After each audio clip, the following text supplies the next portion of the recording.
મારા મિસિસને પહેલાં NSIP હતું, એટલે નોન સ્પેસિફિક ઇન્ટરસ્ટિયલ નિમોનિયા. એને લીધે અત્યારે એના 3 મણકા નીચેના એમાં ગાદી બહાર આવી, જેથી કરીને અમે પછી હવે આ ઇન્જેક્શનો પાછળ ખાઈ, પણ એમાં વરસ થઈ ગયું છે.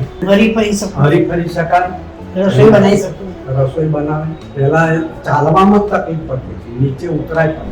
મારું નામ રજનીકાંત કાશીભાઈ, મારી ઉંમર 78. હું હાલ નડિયાદ બીપીડીસી હાઈસ્કૂલ સામે સંતરામ રોડ ઉપર રહું છું. મારું પોતાનું બિલ્ડિંગ છે અને હાલ તો હું રિટાયર છું. અને પહેલાં હું રેતી કપચી અને અનિતાબેન રજનીકાંત પટેલ મારી મિસિસ અનિતાબેન એ તો હાઉસવાઈફ જ છે.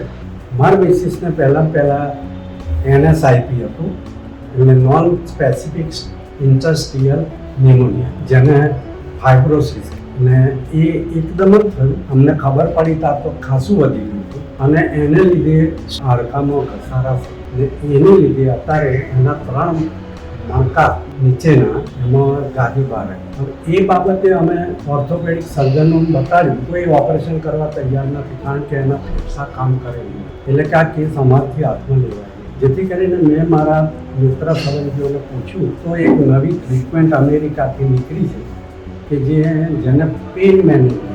એ પેઇન મેનેજમેન્ટની હું તપાસ કરી તો હિતેશભાઈ પટેલ અમે મળ્યા અને ત્યાર પછી પેઇન મેનેજમેન્ટમાં અમે દવા શરૂ.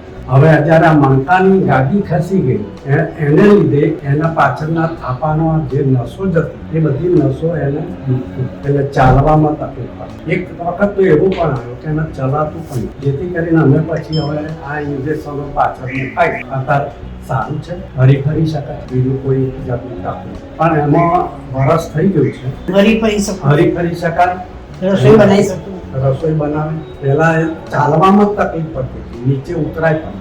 જ્યારે અમે પ્રથમ અમદાવાદ ગયો મને એમાં તો આ ડૉક્ટર શું કરતા. પછી અમે જ્યારે એમાં એન્ટર થયા એટલે ઘણા બધા બેઠેલા હતા અને મેં ત્યાં આગળ બધું જે એ લોકોએ લિટરેચર લખેલું એ વાંચ્યું.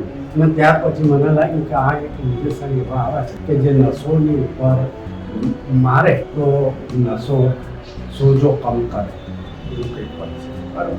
તો એ બધું અમે તપાસ કરી અને એમના સ્ટાફ જોડે વાત કરી. એમનો સ્ટાફ ખરેખર સોબત છે, બહુ સારી વાતચીત કરે છે. સાહેબ જોડે પણ વાતચીત કરાવી હિતેશભાઈ જોડે, અને હિતેશભાઈ જોડે ઘર જેવો સંબંધ થઈ ગયો એવી રીતે વાત. અને ત્યાર પછી એમણે કહ્યું કે તમને હું અમે ખરેખર બતાવવા જ ગયા હતા, તો પછી એમણે કહ્યું કે ઇન્જેક્શન મૂકી દઈએ, તમારે આટલો દિવસ રહેવું પડશે. અમે મંજૂર કરી દીધું અને ઇન્જેક્શન મૂકાયું. બાકી હોટલ ટોટલ ક્લીન છે, સારી સારવાર છે, હોસ્પિટલનો સ્ટાફ ગુડ મહેનત છે, બીજું કોઈ તકલીફ.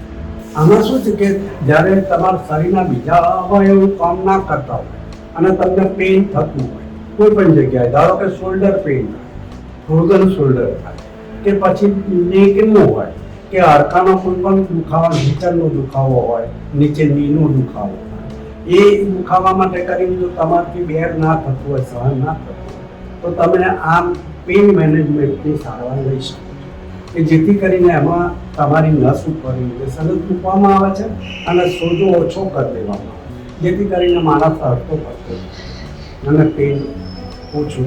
ઓવરઓલ અનુભવમાં એવું છે કે તમે કોઈ પણ માણસ હોય જો પેઇનનું રિલીવર એમને કરવું હોય તો પેઇન મેનેજમેન્ટમાં જવું મુખ્ય છે અને એમાં હિતેશભાઈની હોસ્પિટલ એ ગુડ છે.